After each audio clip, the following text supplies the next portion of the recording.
Hi, எல்லாருக்கும் வணக்கம். Welcome to நமாஸ் கோல்டன் டைரி. இன்னைக்கு நம்ம இந்த வீடியோவில் அரியலூர் மாவட்டம் பக்கத்தில் இருக்க கலியபெருமாள் கோவிலுக்கு தான் போயிட்டு இருக்கோம். ஸோ வாங்க இந்த கோவிலை பற்றின வீடியோவை பார்க்கலாம். வாங்க. அரியலூர் மாவட்டத்திலிருந்து 5 கிலோமீட்டர் தொலைவில் உள்ள கல்லங்குறிச்சிங்கிற கிராமத்துல தான் இந்த கலியுக வரதராஜ பெருமாள் கோவில் அமைந்திருக்கு. அந்த கோவிலை ஏழைகளின் திருப்பதி அப்படின்னு பக்தர்களால் அன்போடு அழைக்கப்படுது. இது சுமார் 250 ஆண்டுகளுக்கு முன்னாடி மங்கான் அப்படிங்கிற பக்தரால் அவரோட கனவுல பசு காணாம போய் அதை கண்டுபிடிச்சி கட்டின கோவில் தான் இந்த கலியுக வரதராஜ பெருமாள் கோவில்.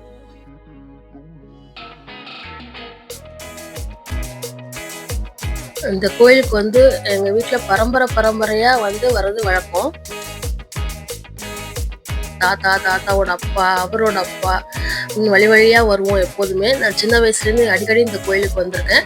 இன்னைக்கு எதுக்கு வந்திருக்கோம் பார்த்தீங்கன்னா, என்னோட தம்பி பையன் செகண்ட் சன் விதுரனுக்கு மொட்டை அடிக்கிறதுக்காக வந்திருக்கோம். வாங்க உள்ளே போகலாம். ஃபஸ்ட்டு இங்கே நிறைய கடை வீதியெல்லாம் போட்டிருப்பாங்க. வீட்டுக்கு தேவையான பொருட்கள் எல்லாமே இங்கே கிடைக்கும். அப்படி இங்கே பார்க்கவே ரொம்ப ஆசையாக இருக்கும். எல்லாமே இருக்கும். ஸோ இதையும் வாங்கிறதுக்கு நாங்கள் சின்ன வயசில் நிறைய அடிக்கடி வருவோம். ரொம்ப பிடிக்கும் எனக்கு சின்ன வயசில் இந்த கோயிலுக்கு வரத்துக்கு. ஸோ வீட்டுக்கு தேவையான ஐட்டம்ஸ்லேருந்து அது மட்டும் இல்லாமல் சொப்பு ஜாமான், நாங்கள் சின்ன வயசில் வரும்போது சொப்பு ஜாமான்லாம் அம்மா அப்பா நிறையா வாங்கி கொடுப்பாங்க.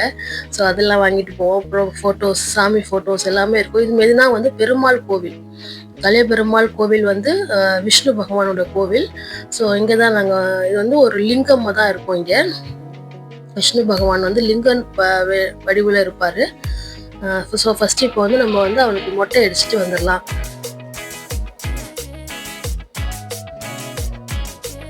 ஸோ மொட்டை அடிக்க இங்கேருந்து நம்ம கார் பார்க் பண்ணிட்டு கொஞ்சம் பேக் சைடு நடந்து தான் போகணும். போகும்போது வழி ஃபுல்லாக சுற்றி நிறையா மரம்லாம் இருக்கும். அந்த மரத்தை கோழி நிறையா மாடு, குதிரையெல்லாம் நிறையா இருக்கும்.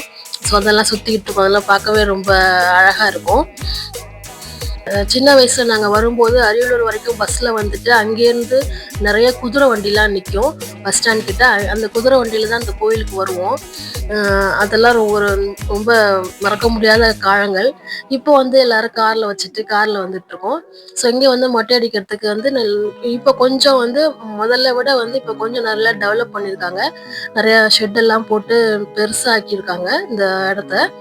ஸோ இப்போ மொட்டை அடிச்சுட்டு வெளியிலேயே சுடு தண்ணி கொண்டாடுறவங்களாம் பானை ஒரு 5 ரூபான்னு சொல்லி சுடு தண்ணி பானை கூட குழந்தைங்களுக்கு விற்கிறாங்க.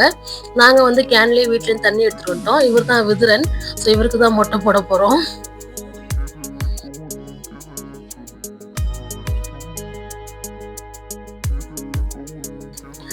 ஸோ இப்போ மொட்டை போட்டு வந்தாச்சு.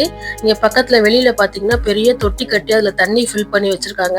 ஸோ வேணுங்கிறவங்க இந்த தண்ணியிலே நம்ம வாஷ் பண்ணி குளிக்கலாம். ஆனால் நாங்கள் ஹைஜீனிக்காக இருக்காது சொல்லிட்டு வீட்டிலேருந்து கேனில் தண்ணி கொண்டு வந்துட்டோம். ஸோ இப்போ அவனை குளிப்பாட்டி இப்போ கோயிலுக்குள்ளே போகிறோம். கோயிலுக்குள்ளே போகும்போது முன்னாடி பூ, பழம், தேங்காய், தட்டு எல்லாம் வாங்கிக்கிட்டோம். துளசி மாலை எல்லாமே வாங்கிட்டு இப்போ உள்ளே போகிறோம்.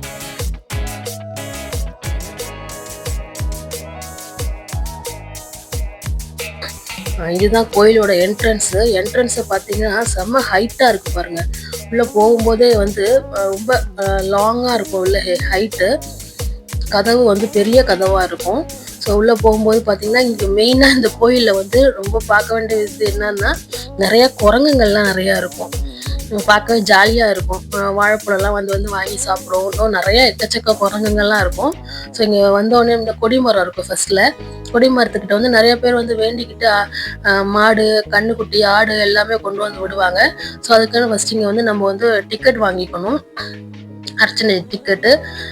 என்னென்ன மாடு, கண்ணுக்குட்டி விட்டுறனாலும் அதுக்கு டிக்கெட் வாங்கி மாழை போட்டு இந்த இடத்துல விட்டுருவாங்க. ஸோ இப்போ நம்ம டிக்கெட்லாம் வாங்கிட்டு உள்ளே போகலாம். இதே மாதிரி சின்ன வயசில் எங்கள் வீட்டிலே மாடெல்லாம் வளர்த்துட்டு இருந்தாங்க. அப்போ எங்கள் தாத்தாலாம் மாடு கண்ணு போட்டோன்னே வேண்டிக்கிட்டு கலியபெருமா கோயிலுக்குள்ள விடணும்னு சொல்லுவாங்க. ஸோ அதை நாங்கள் வேன் வச்சு அழைச்சிட்டுலாம் வந்திருக்கோம். அதெல்லாம் ஒரு காலம் ஜாலியாக இருக்கும். இந்த மூலவராக பெருமாள் வெறும் தூண் வடிவத்தில் 12 அடி உயரப்புள்ள தூண் வடிவத்தில் இருப்பார். அந்த தூணை ஆஞ்சநேயர் தாங்கி கொண்டிருக்கிற போல உருவமாக இருக்கும்.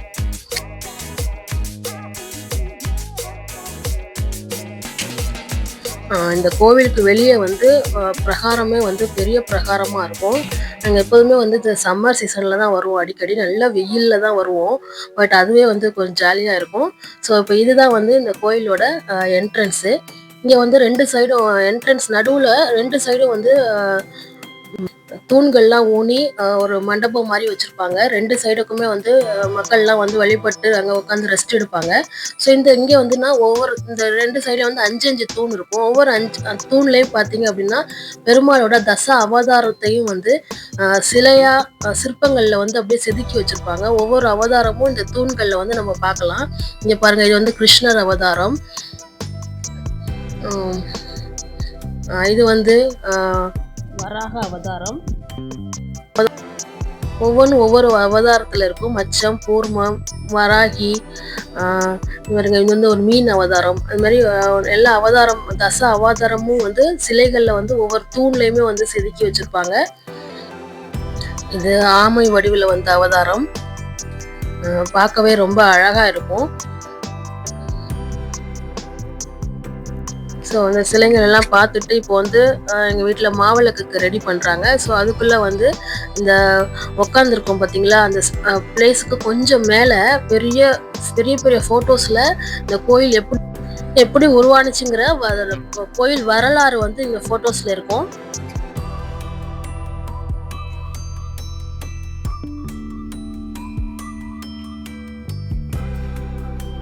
வாங்க அந்த கதையை பற்றி பார்க்க போகலாம். எனக்கு சின்ன வயசுலேருந்து இந்த கதையை வந்து பார்த்து நின்று படிச்சுட்டு தான் வருவோம். ரொம்ப ஆசையாக இருக்கும் அந்த ஃபோட்டோஸை பார்க்குறதுக்கு.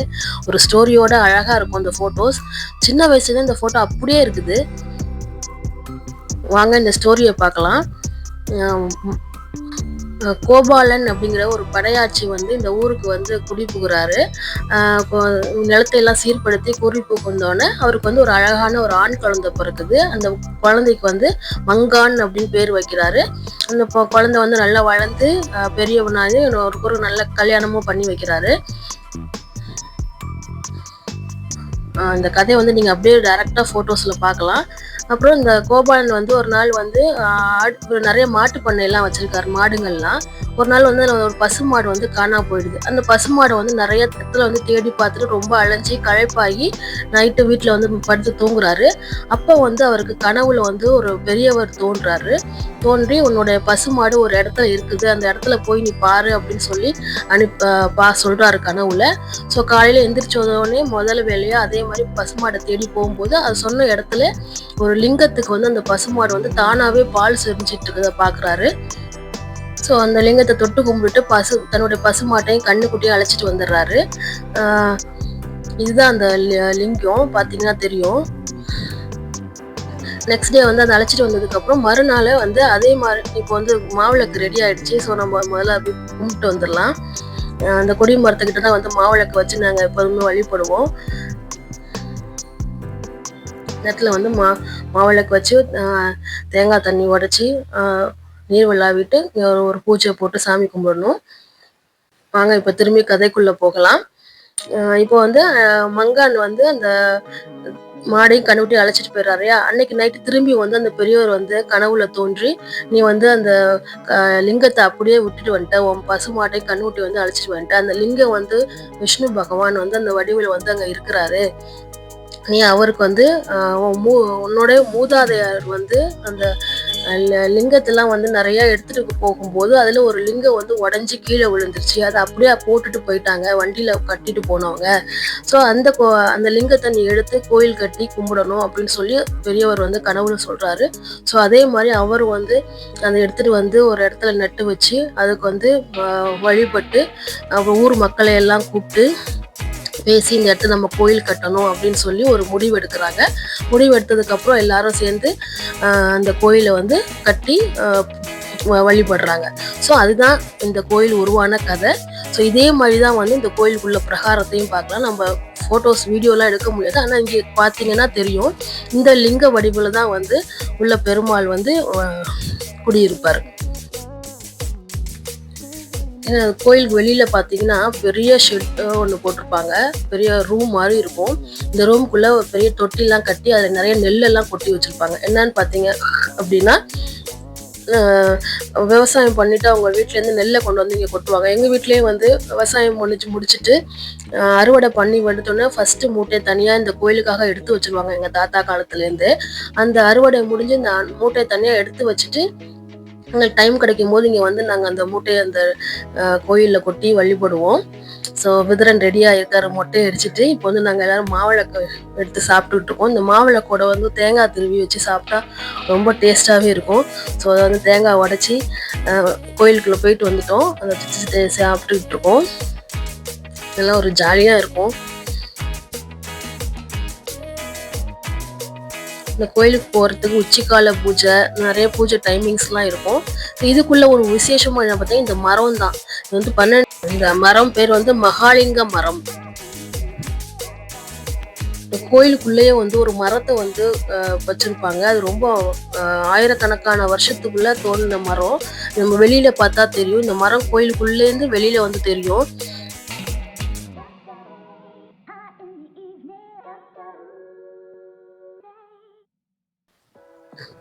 ரொம்ப அமைதியாக இருக்கும் இந்த கோயிலுக்குள்ளே போகும்போது.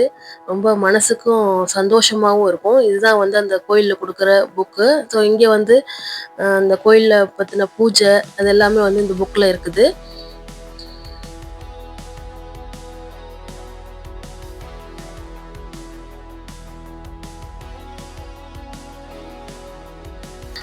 இந்த கோயிலுக்குள்ள வந்து உள்ள ஒரு மரம் காமிச்சோம் பார்த்தீங்களா, அந்த மரம் தெரியுது பாருங்க வெளியில. அது உள்ளேருந்து முளைச்சி வெளியில இந்த பிரகாரத்துக்கு வெளியில வரைக்கும் அது தெரியும். அது வந்து ரொம்ப ஆயிரக்கணக்கான வருஷமா இந்த மரம் இருக்குது. ஸோ இப்போ நாங்கள் வந்து பிரகாரத்தை ஃபுல்லாக சுற்றி வர போகிறோம். இப்போ வந்து பால் குடம் எடுத்து போயிட்டு இருக்கிறாங்க. இந்த இடத்துல வந்து வேண்டுதல் பண்ணிட்டு தராசில் வந்து எடைக்கு எடை பழாப்பழம், வாழைப்பழம் இதெல்லாம் வந்து வேண்டிக்கிட்டு கொடுப்பாங்க. உடம்பு சரியில்லை அப்படின்னா அவங்க வந்து நீங்கள் காணிக்கையாக செலுத்தும் போது நமக்கு எடைக்கு எடை செல்றதும் கொடுக்கறதும் வழக்கம். இங்கே ஒரு தராசு கல் இருக்கும் பாருங்களேன். இது ஒரு வழி, கோயிலுக்குள்ளே போகிறதுக்கு இதுவும் ஒரு வழி. இங்கே வந்து ஆப்போசிட் சைடில் வந்து எல்லாமே வந்து உட்காந்ததுக்கு ரொம்ப ஈஸியாக இருக்கும். நாங்கள் வீட்டிலேருந்து ஒரு ஷீட்லாம் எடுத்துகிட்டு வந்திருந்தோம். இதில் போட்டு விரித்து உட்காந்து சாப்பாடு எடுத்துகிட்டு வந்திருந்தோம். ஸோ முடிச்சுட்டு வந்து உட்காந்து சாப்பிட்லாம் அப்படின்ட்டு வந்திருக்கோம். ஸோ வீட்டிலேருந்து வந்து புளி சாதம், உருளைக்கிழங்கு எல்லாம் வச்சு எடுத்துகிட்டு வந்திருக்கோம். ஸோ இது எல்லாமே வந்து என் தம்பி ஒய்ஃபோட அம்மா தான் ப்ரிப்பேர் பண்ணி கொண்டு வந்திருந்தாங்க இன்னைக்கு. ரொம்பவே நல்லா இருந்துச்சு சாப்பாடு. ஸோ இந்த இடத்துல வந்து நாங்கள் சின்ன வயசுலேருந்து இந்த மாதிரி சாப்பாடு எடுத்துகிட்டு வந்து கட்டி உட்காந்து சாப்பிட்றது வந்து ஒரு ரொம்ப சந்தோஷமாக இருக்கும். அந்த இது அதே மாதிரி தான் இப்போவும் இருந்துச்சு. ரொம்ப ஜாலியாகவும் இருந்துச்சு. இந்த தராசு சொல்லியிருந்தேன் பார்த்தீங்களா, இதுதான் அது. ஒரு இதில் வந்து நம்ம வச்சு நம்ம எடைக்கு எடை வந்து வேண்டுதல் பண்ணிவிட்டு இந்த தராசில் வந்து பழாப்பழம், தேங்காய் நமக்கு என்ன வேண்டி விருப்பமாக கொடுக்குறோமோ அது எல்லாத்தையும் இங்கே கொடுக்கலாம்.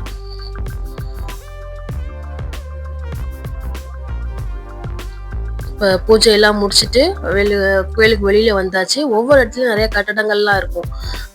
இது வந்து அன்னதானம் போடுறதுக்கான இடம். இங்கே வந்து நிறைய கடை வீதிகள்லாம் தெரியுது பார்த்தீங்களா. இதுக்கு பின்னாடியே போனேன் அப்படின்னா பெரிய மாட்டு சந்தை ஒன்று இருக்குது. இது நாங்கள் போகலை. அங்கே வந்து நிறைய மாடுங்கள்லாம் கொண்டாந்து விடுவாங்க. இதோட பார்த்தீங்கன்னா வந்து நிறைய மான். இங்கே வந்து ரொம்ப பார்க்க வேண்டியது வந்து மான், மயில் இதெல்லாம் பார்க்கும்போது சின்ன பிள்ளையா இருக்கும்போது நம்ம இதெல்லாம் பார்க்கும்போது ரொம்ப ஆசையாக இருக்கும் இல்லையா. ஸோ அதே மாதிரி இன்னமும் அப்படியே மெயின்டைன் பண்ணிட்டு இருக்காங்க. ஸோ இங்கே பாருங்கள் மான்லாம் வச்சு வளர்த்துட்டு இருப்பாங்க. ஸோ அதுக்கு வந்து நான் அங்கே பக்கத்துலேயே வந்து அதுக்கு சாப்பாடும் கொடுப்பாங்க. அதை நம்ம வாங்கி நம்ம கொடுக்கலாம். இந்த பரங்கி விதையோ பூசணிக்காயோ அதை கொடுக்குறாங்க. ஸோ அதை நான் வாங்கி கட் பண்ணி மானுக்கு கொடுத்துட்ருக்கேன். ரொம்ப அழகாக என்கிட்ட வாங்கி சாப்பிட்டுச்சு.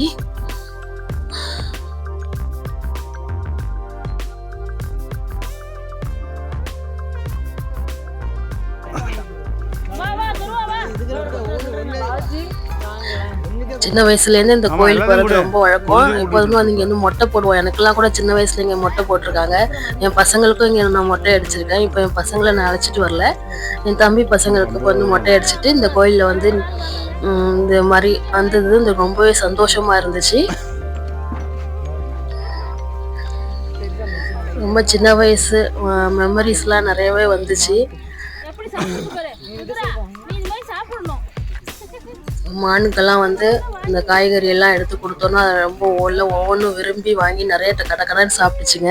பார்க்கவே ஆசையாக இருந்துச்சு. இதுக்கப்புறம் அதுக்கு பக்கத்துலேயே வந்து இன்னொரு கூண்டில் வந்து நிறைய பேர்ட்ஸ் கூட கொஞ்சம் வச்சுருந்தாங்க. மயில், அந்த வான்கோழி மாதிரி அது என்னமோ நிறைய இருந்துச்சு. அதுவும் பார்க்க அழகாக இருந்துச்சு. ஸோ இதெல்லாம் பார்த்துட்டு நாங்கள் வந்து வீட்டுக்கு கிளம்பிட்டோம். பக்கத்தில் இன்னொரு கூண்டில் பார்த்தீங்கன்னா நிறைய மயில்கள்லாம் இருந்துச்சு. ஸோ இதெல்லாம் பார்த்துட்டு கிளம்பியாச்சு.